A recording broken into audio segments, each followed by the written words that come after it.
Have you ever worked on a file before where you want to make a change but you weren't sure what was going to happen? So maybe you made a copy of that file and put it somewhere else, and then you started editing the open copy that you had.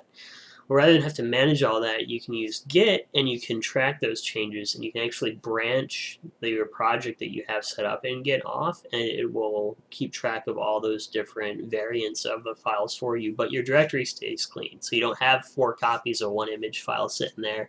This is the copy before I added this stroke. This is the copy before I added this fill. This is the cut.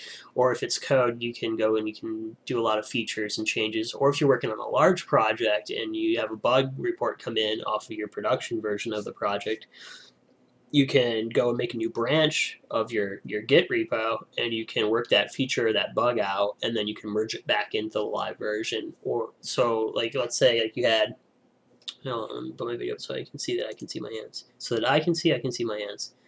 Okay, so let's say you had like, where am I? Okay, whoop, whoop, whoop, whoop. Okay, so here's your master, right? You have your master branch. Like, this is live, right? You're like, oh, I want to add in this new feature here, like feature B, right? Right, so here's like feature B, you start working on this. Well, instead of like using live code, you make a new branch, and you start working in that branch for feature B, right? And all of a sudden, there's a problem that people start reporting here.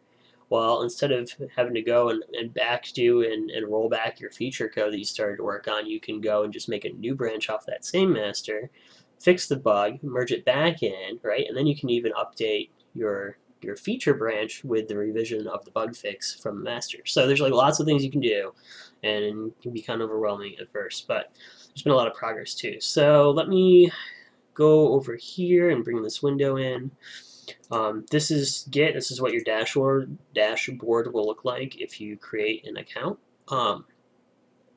And so you can see all your projects, or you can look at my profile, and this is what it'll look like. And so this is my repositories here.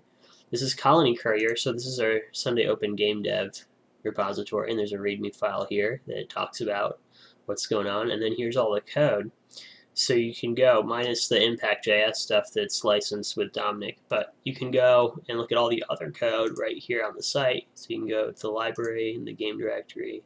You can look at the entities, and like here's the player.js file, right? So you can see it all. You can also pull it. You can download the whole project. It's a zip file. Or you can use, if you're familiar with Git, you can do a pull, or you can clone the whole thing. So if you're not familiar with Git, there's 2 things. I usually do a lot of my development on Linux, so I'm really used to using a terminal window in Linux.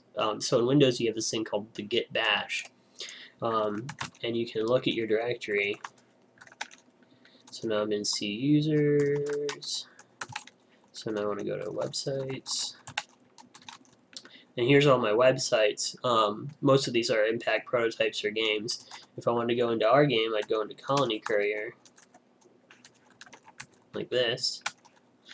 And now I can see I'm on the master branch. And now if there were changes to a file in this branch, I could then add them and then push them out.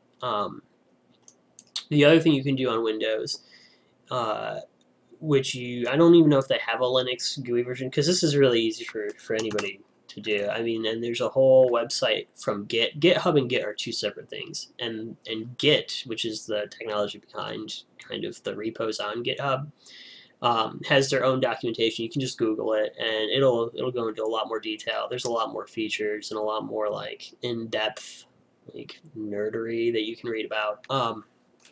And it'll explain a lot more. But a long story short is the code and the project is available for you online at GitHub.